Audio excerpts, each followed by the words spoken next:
meditación ha sido un tema muy complejo, dado de que hay decenas de tipos de meditación y prácticamente miles de ejercicios de meditación. Entonces, ¿cómo poder realizar todo eso? Hay una inmensa cantidad de tipos, ejercicios, prácticas, modalidades, niveles. Entonces, durante muchísimo tiempo ha sido un gran problema crear un modelo que nos permita entender qué es la meditación, cómo podemos organizar esa inmensa cantidad de material que surge por lo menos, imagínense ustedes, 5.000 años. Fíjense todo lo que ha pasado en 5.000 años, surge la meditación en la India. Entonces, un poco lo que vamos a tratar de hacer del día de hoy es crear un modelo, crear un gran esquema que nos permita entender qué es la meditación, cómo nosotros como educadores holistas la podemos usar en un contexto educativo y en otros más, de tal manera que la podamos aprovechar y la usemos para poder generar un mejor aprendizaje, poder generar, ¿verdad?, una mejor condición emocional, podemos generar también el desarrollo de una mejor identidad y obviamente el desarrollo de la inteligencia espiritual. Entonces, el día de hoy lo que vamos a hacer es tocar este tema de la meditación, ligándolo con otros aspectos que son muy importantes. Vamos a tocar meditación, el tema de la felicidad, un poquito nada más, porque Vicky les va a hablar de ese tema, entonces no me voy a meter mucho a eso. No quiero invadir ese tema que van a ver después, nomás lo voy a tocar muy ligero, el tema de la felicidad, porque hablar de meditación necesariamente uno tiene que tocar el tema de la felicidad. La meditación la vemos como el recurso más poderoso para el desarrollo de la felicidad. Entonces vamos a tocar meditación, felicidad, vamos a tocar espiritualidad, porque no podemos nosotros hablar de meditación fuera de un contexto espiritual. Es uno de los grandes, vamos a decir, quizás hasta debates que tengo con muchos instructores de meditación que tratan de sacar la meditación de un contexto espiritual y convertirla nada más en una técnica psicológica. Entonces vamos a ver por qué eso no se puede hacer. Cuando a la meditación le quitamos todo su contexto, su filosofía, sus objetivos y su historia, también destruimos la meditación. Entonces vamos a hablar de meditación, felicidad, espiritualidad y obviamente aprendizaje. Entonces van a ser de alguna manera 4 aspectos relacionados. Entonces espero no crear confusión. Voy a hacer un esfuerzo por tratar de ser muy simple, ¿sí?, en un tema que es complejo. Son 4 temas. También porque vamos a tener que hablar necesariamente, aunque muy rápidamente, del contexto histórico, sociológico, antropológico que surgió la meditación hace 5.000 años en la India. Entonces la idea es darles una imagen general, porque no vamos a tener tiempo de profundizar tanto, pero sí que quede más o menos claro una imagen general, ¿sí?, de todo esto. ¿Sí? Entonces vamos a insertar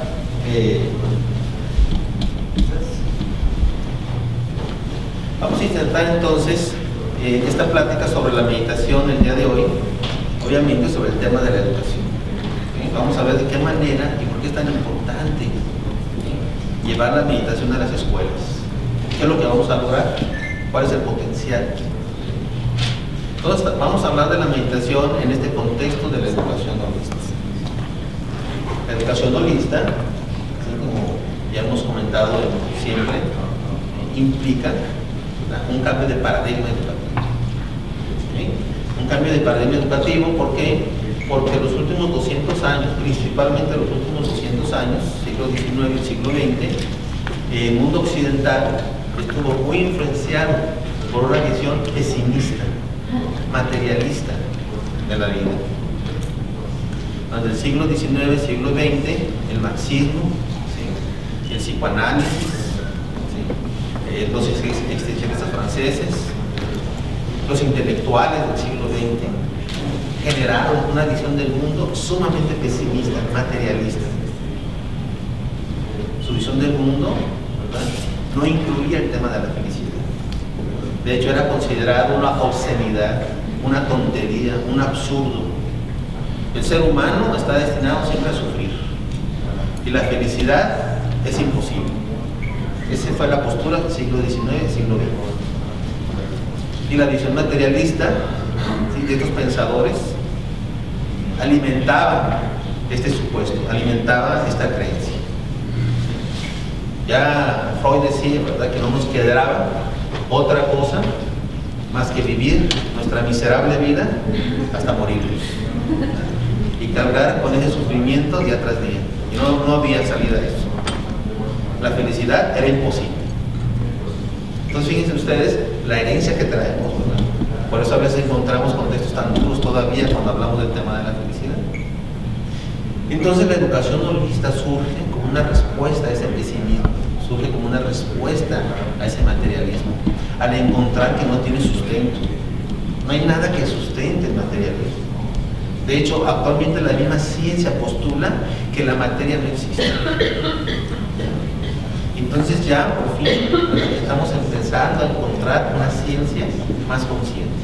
Una ciencia que parece que está superando su etapa de ser cientificista.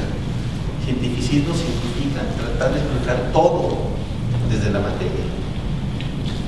Entonces, por eso el tema de la felicidad es actualmente un movimiento emergente, que antes no existía. Antes, todavía hace 20 años hacia atrás, al que hablaba de felicidad, se le tachaba de felizólogo, romántico, utópico, idealista, ¿verdad?, fuera de la realidad, de las nubes, ¿sí? Entonces, eso ha empezado a cambiar. Ya actualmente, afortunadamente, ¿sí?, con el apoyo de investigación científica y especialmente de los neurocientíficos y de investigación experimental en las mejores universidades, que vamos a ver, las evidencias han empezado a surgir en una inmensa cantidad que muestran que la felicidad es algo real. Y ya en este momento, ¿sí?, tenemos suficientes evidencias experimentales para saber qué es, qué no es, ¿sí?, y qué cosas están correlacionadas positivamente con la felicidad. Ya tenemos identificado factores muy claros, ¿sí? Esto es muy importante porque también todavía esta tendencia pesimista, materialista y postmoderna dice, bueno, la felicidad, cada quien tiene un concepto de felicidad. Lo que es felicidad para ti es diferente de la felicidad para el otro, es diferente del concepto que yo tengo de la felicidad. No, ya no es así, ¿sí? Ahora sabemos muy bien, ¿sí?, qué factores se correlacionan con la felicidad, qué cosas no nos hacen felices, ¿sí?, qué cosas sí producen la felicidad. Y algo muy importante, ahora estamos descubriendo que hemos buscado la felicidad en el lugar equivocado, ¿sí? Entonces esto es muy importante porque imagínense, la felicidad es lo más importante de la vida. Trabajamos, estudiamos, todo lo que hacemos, finalmente su objetivo final es ser felices, ¿verdad? Y el recurso, o quizá uno de los recursos más poderosos para ellos, es la meditación. Entonces la meditación obviamente también estuvo expulsada de la agenda occidental, precisamente por esta visión materialista, pesimista, ¿sí?, de los últimos 200 años. Los intelectuales, los académicos, los científicos, los eruditos, los pandits, etc. No es un tema que les guste la felicidad, ¿sí? Es común escuchar entre ellos que dice que ellos practican la tristeza todos los días, ¿sí? Entonces, esta visión es una visión materialista sumamente pesimista, ¿sí?, que no ve un final feliz a la existencia. Y aquí es donde entra la importancia de la espiritualidad. La espiritualidad es la única visión del mundo que tiene una visión optimista de los seres humanos. Optimista, no hay otra. Entonces, por eso, un enfoque puramente sociológico, social o psicológico no es suficiente. para trabajar este nivel. Entonces mi plática se va a centrar en un nivel espiritual. Voy a usar categorías espirituales más que sociológicas o psicológicas. Voy a usar categorías espirituales. Hay un lenguaje espiritual y voy a apuntar a lo espiritual. Entonces ese es el contexto en el que vamos a hablar. Y otro, finalmente, el tercer punto, la educación del aprendizaje, es muy importante porque tenemos datos muy alentadores. La investigación nos dice que los niños que hacen meditación aprenden mejor. Y todavía más nos dan datos empíricos de investigación y escaneo del cerebro que muestran que aquellas regiones del cerebro relacionadas con el aprendizaje se desarrollan mejor. Entonces son muy buenas noticias para la educación holística, porque nos están dando elementos, recursos de que este proyecto estaba en lo correcto. ¿Sí? Entonces ahorita vamos a ver cómo las mejores universidades del mundo tienen ya centros de investigación en meditación y aplican programas de meditación. Y eso es muy bueno para la educación holística. Entonces, esto que vamos a hablar está en este contexto. La educación holística implica un cambio de paradigma educativo, donde vamos de una visión materialista, ¿sí?, de una visión pesimista, una visión puramente memorística, una visión donde la educación se asemeja, ¿sí?, a un trabajo puramente académico, ¿sí?, a una visión donde la educación es un proceso de evolución de la conciencia, donde la educación, ¿sí?, debe ser integral, ¿sí?, donde la educación implica, ¿sí?, aspectos que no pueden ser reducidos a lo académico. Lo académico no es igual a lo educativo. Lo académico es solo una parte de lo educativo. Bien, entonces vamos a iniciar.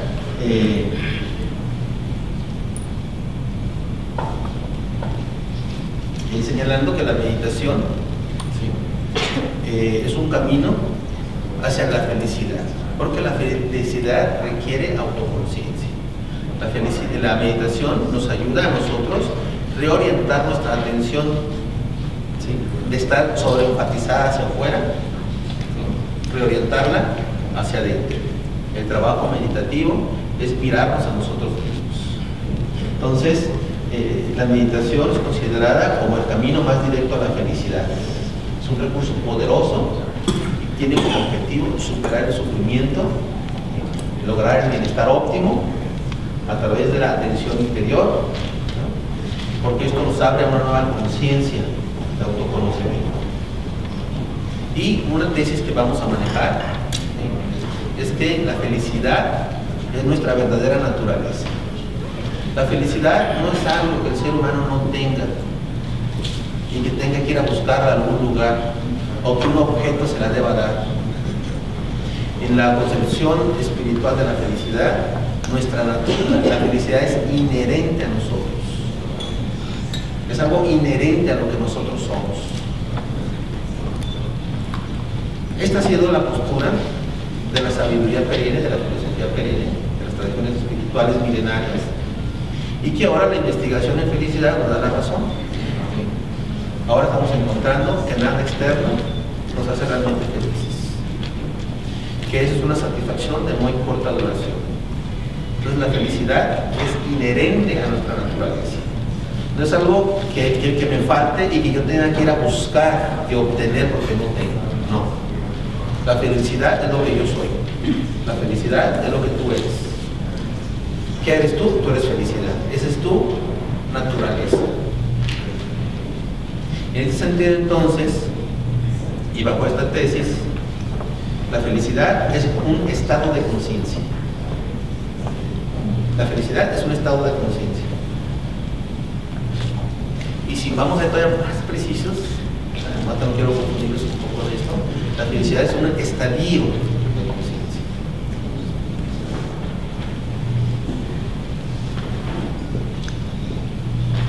Y también vamos a comentar algunos autores sobre el tema de la felicidad, pero muy brevemente, porque Vicky va a hablar más de eso. Entonces nada más ahorita es un paso muy general de algunas tesis. No voy a meter a eso porque me quiero ir a la meditación y para ver qué podemos hablar. Entonces aquí lo primero que vamos a hacer es hacer una distinción. Una cosa es la felicidad, otra cosa es el placer. Son diferentes. El placer viene de algo externo y tiene corta duración. El placer nosotros lo podemos tener aunque estemos deprimidos, aunque estemos ansiosos, aunque estemos estresados, aunque estemos en un estado de odio, aunque estemos en un estado de violencia, podemos tener placer. Pero no podemos tener felicidad. Si estamos deprimidos, no puede haber felicidad. Si estamos en un estado de odio, no puede haber felicidad. Si somos codiciosos, no puede haber felicidad. Si somos violentos, no puede haber felicidad. El cerebro humano admite el placer, por ejemplo, en el cerebro, el estado de placer, podemos tener placer. El cerebro puede experimentar placer y al mismo tiempo odio, placer y depresión. Los dos pueden estar en el cerebro, pero en el cerebro no puede estar el odio y la felicidad, no pueden estar los dos. Son incompatibles. Entonces, por eso decimos que vivimos en una sociedad con mucho placer y poca felicidad. Vivimos en una sociedad que alienta el placer, ¿sí? Y eso nos lleva en una espiral, en un círculo de mayor depresión, desesperación, frustración, dado que el placer no da satisfacción verdadera a nuestra necesidad de felicidad.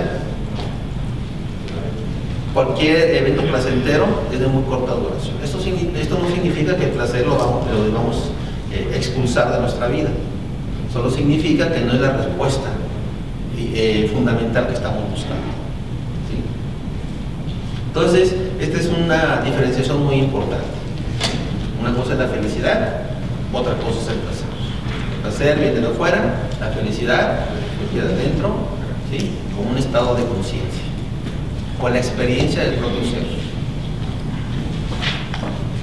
Entonces, esta distinción va a ser muy importante, ¿sí? Para saber que siempre la felicidad, ¿verdad?, en sus más altos niveles depende de nada.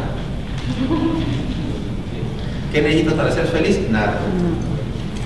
Nada. Y esto pues, nos explica también dentro del marco de la espiritualidad, porque generalmente el sabio, ¿sí?, no necesita nada.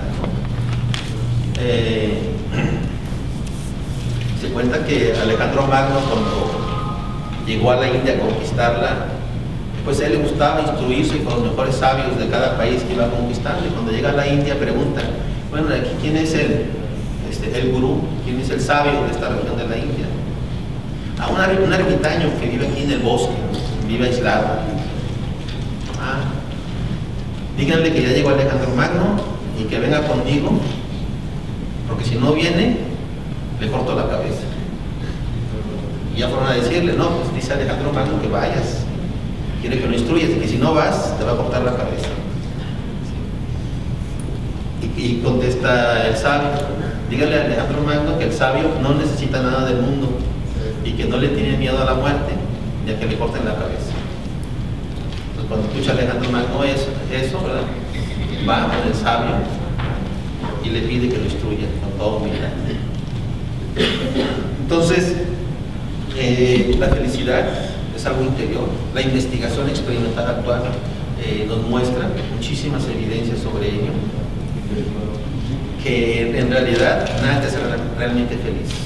Todas las satisfacciones son de corta duración y terminan y quedamos en el mismo estado. Si te sacas la lotería, si te haces millonario, si compras una camioneta del año, si te vas en un crucero al Caribe, todo este tipo de cosas, ¿verdad?, que se ha investigado mucho ya, muestra que duran semanas o algunos meses y luego regresas al mismo estado en que estabas. ¿Se puede ser feliz? Sí, está en tus manos. ¿Sí? Algo que nos quita la felicidad, ¿verdad?, y que también lo vamos a ver en la meditación, es que es muy importante.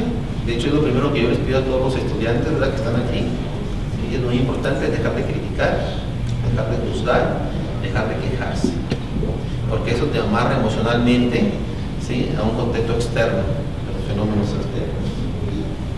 La felicidad se ha convertido en una gran megatendencia, en un tema central, porque se ha visto sus grandes beneficios, en todo tipo de organizaciones, en todo tipo de contextos, en las familias, en las personas, en los niños, personas de la tercera edad, empresas, escuelas, universidades, gobiernos, etcétera.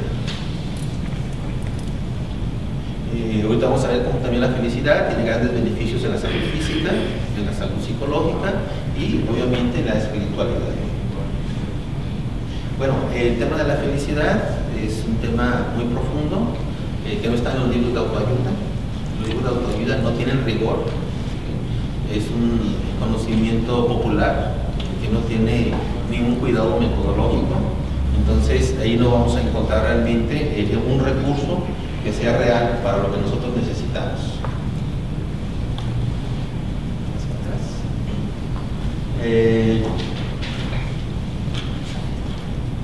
Otro aspecto muy importante, la felicidad, ¿sí? Su naturaleza es espiritual.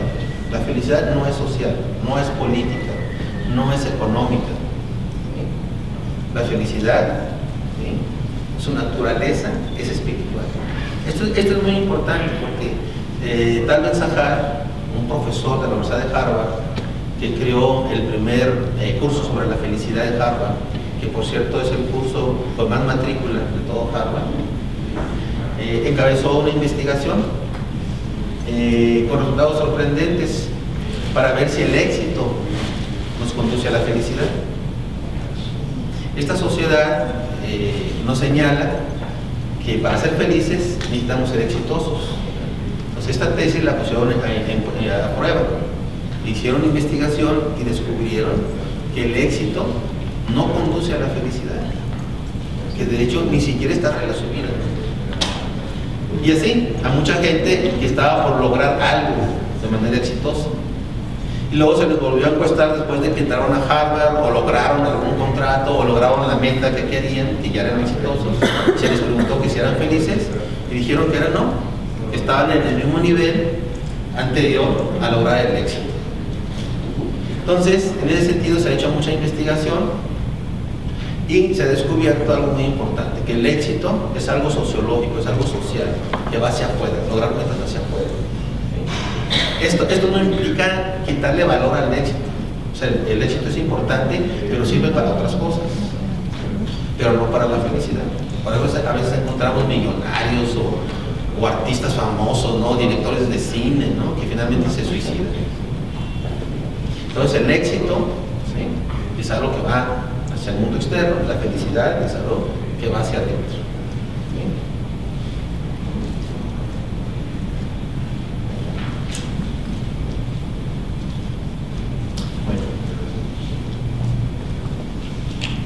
Bien, la felicidad, no se puede ser feliz en la inconsciencia.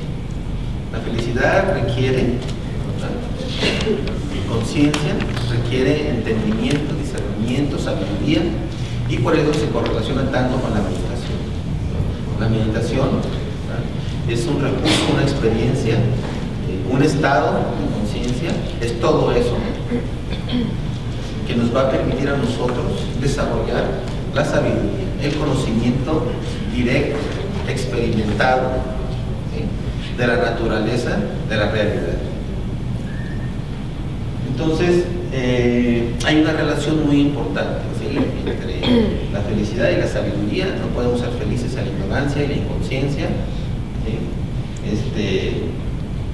Y la verdadera educación es inseparable de ambas, de la sabiduría y de la felicidad. No hay felicidad ignorante, no hay felicidad inconsciente.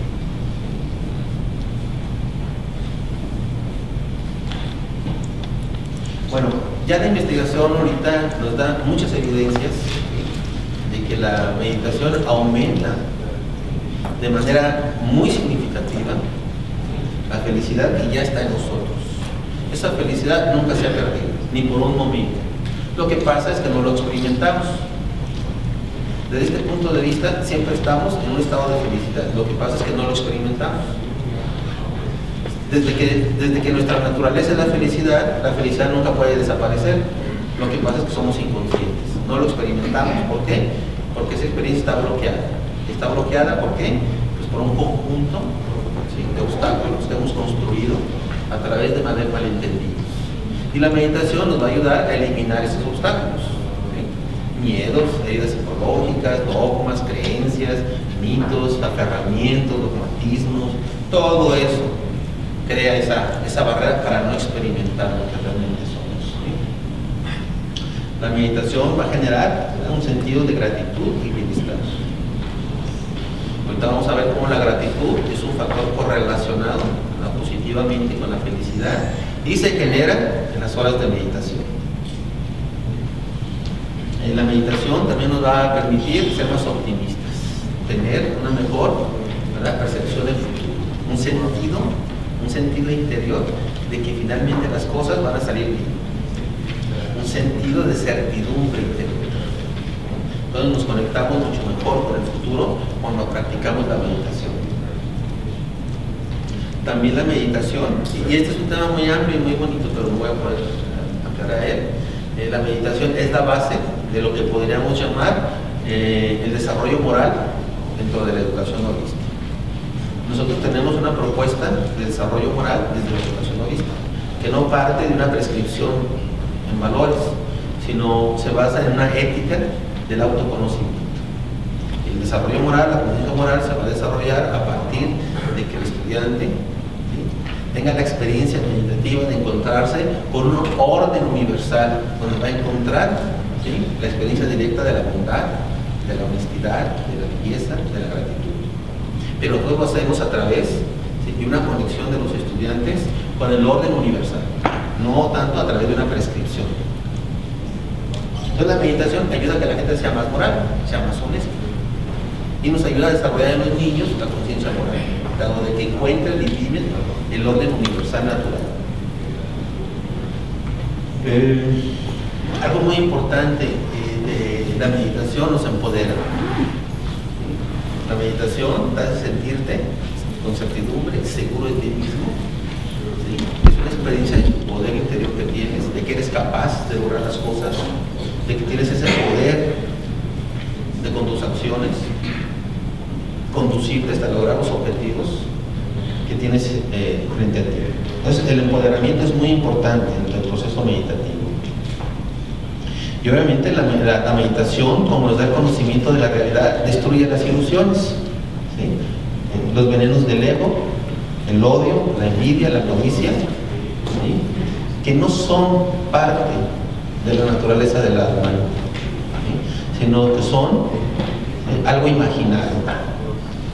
Existen, sí, pero su existencia es una existencia como algo imaginario. También la meditación, ¿verdad?, nos va a liberar de las heridas del pasado, las cicatrices emocionales del pasado, aunque por un camino muy diferente a como lo hace la psicoterapia. También la meditación, algo muy importante es que elimina, ¿sí?, nuestras falsas creencias. La meditación, al generar conocimiento, elimina las falsas creencias, los aferramientos, los dogmas, los mitos, los fanatismos que tenemos, nos hace más libres, nos libera de esa carga tan pesada, ¿no?, de estar aferrado a paradigmas o a creencias, ¿sí? Hace que nuestra mente sea mucho más flexible, que seamos más accesibles, más abiertos. Nos mete, como dice la tradición Zen, en una mente de principiante, una mente indagatoria, una mente abierta al conocimiento. En ese sentido, elimina las creencias que tanto nos hacen sufrir, ¿sí?, porque desde este punto de vista el sufrimiento es el pensamiento yo sufro.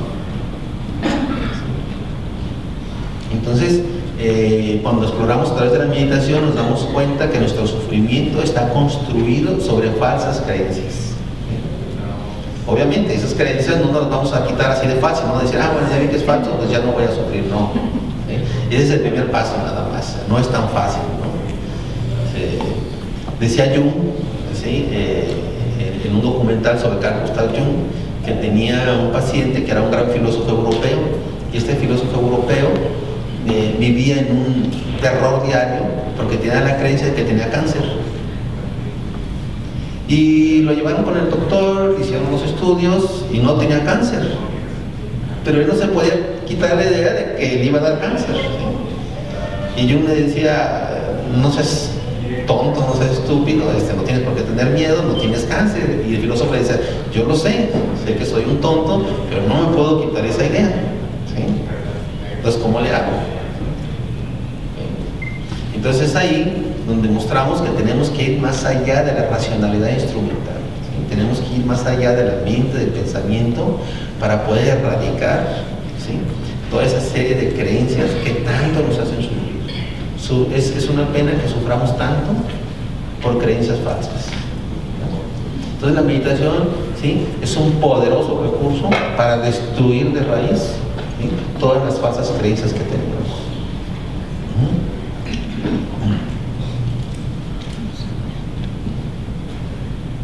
Bueno, otro factor muy importante, dado de que la meditación trasciende el mundo de lo mental y del pensamiento, la meditación va más allá del pensamiento, del mundo mental y de las competencias del pensamiento instrumental, ¿sí?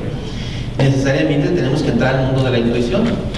Entonces, cuando entramos al trabajo ya de meditación, la intuición surge como un recurso muy poderoso que vamos a utilizar, ¿sí?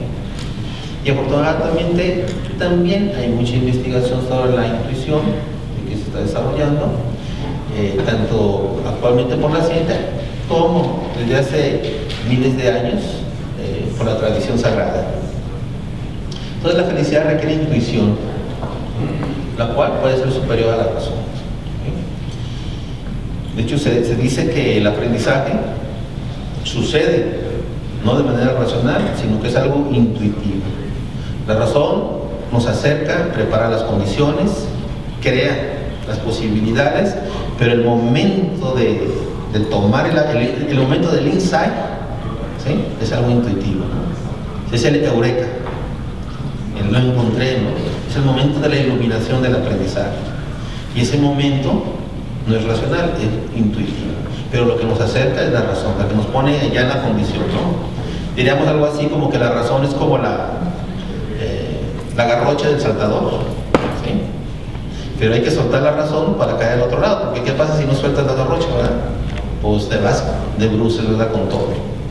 Pues la razón es necesaria completamente, pero no suficiente. Entonces la intuición es otro aspecto muy importante de la meditación y de la felicidad. ¿Cuándo usamos la intuición? Cuando hay un exceso de información, que es una condición que vivimos actualmente.